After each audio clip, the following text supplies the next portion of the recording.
Forgiveness. A simple word, yet it carries a weight that few can fully comprehend.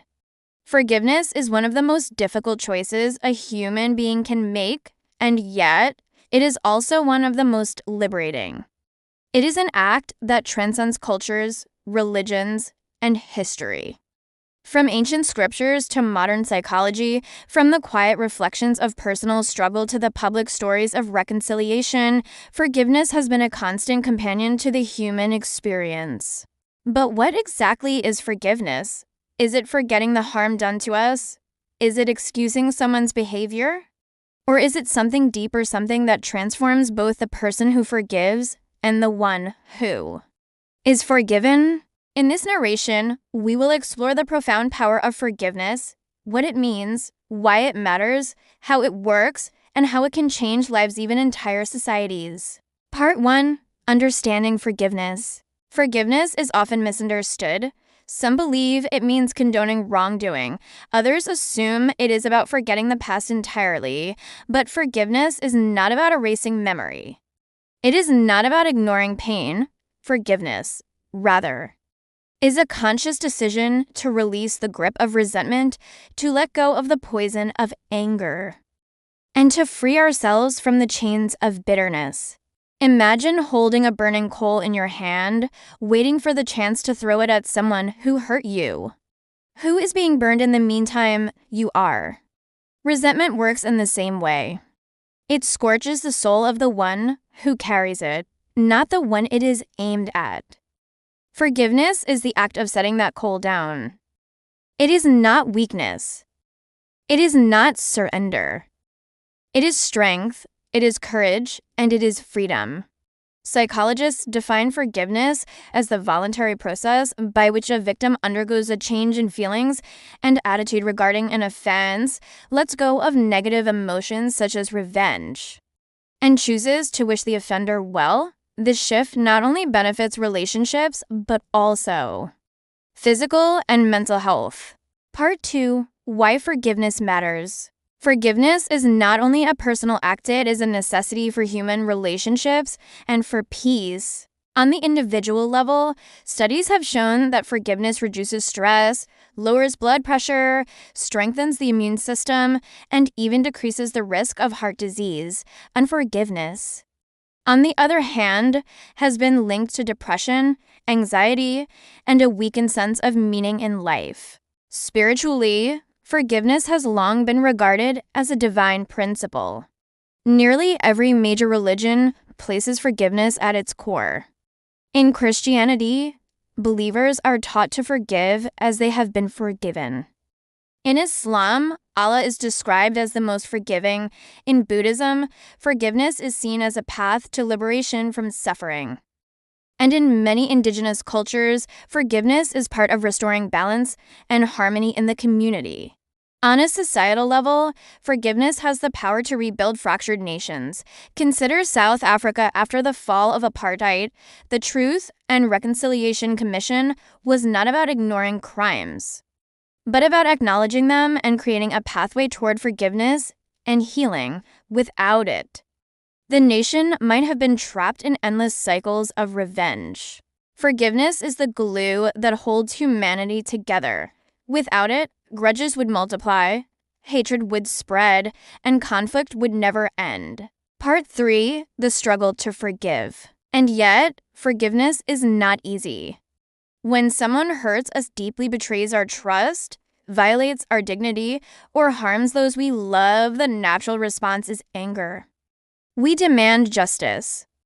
We long for repayment. We want the world to acknowledge our pain. Sometimes, people think holding onto anger keeps them strong. That letting go means letting the other person win, but in truth, unforgiveness is the real prison. It ties us to the very person who wronged us, binding us to them through the chains of resentment. Forgiveness does not mean forgetting. It does not mean reconciling in every case. In situations of abuse, betrayal, or violence, forgiveness does not require returning to the relationship or trusting the offender again. Forgiveness means choosing peace for your own heart, even if justice still needs to be served. Think of it like this: forgiveness is not the same as justice. Justice may still demand accountability, consequences, or restitution.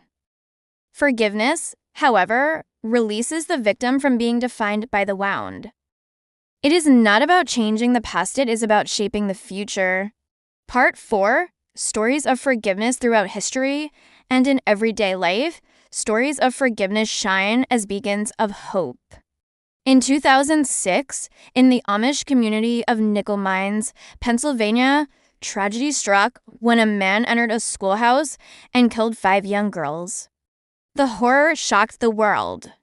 But even more shocking was the response of the Amish families. Within hours, they extended forgiveness to the killer's family. They attended his funeral. They embraced his widow. This act of grace stunned observers, but for the Amish, forgiveness was not optional. It was a way of life. Another story is that of Nelson Mandela. After 27 years in prison, he emerged not with bitterness, but with a spirit of reconciliation. He knew that South Africa could not move forward if it was shackled by vengeance. His forgiveness was not just personal, it became the foundation for national healing.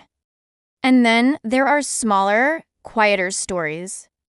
A mother forgiving the drunk driver who killed her son.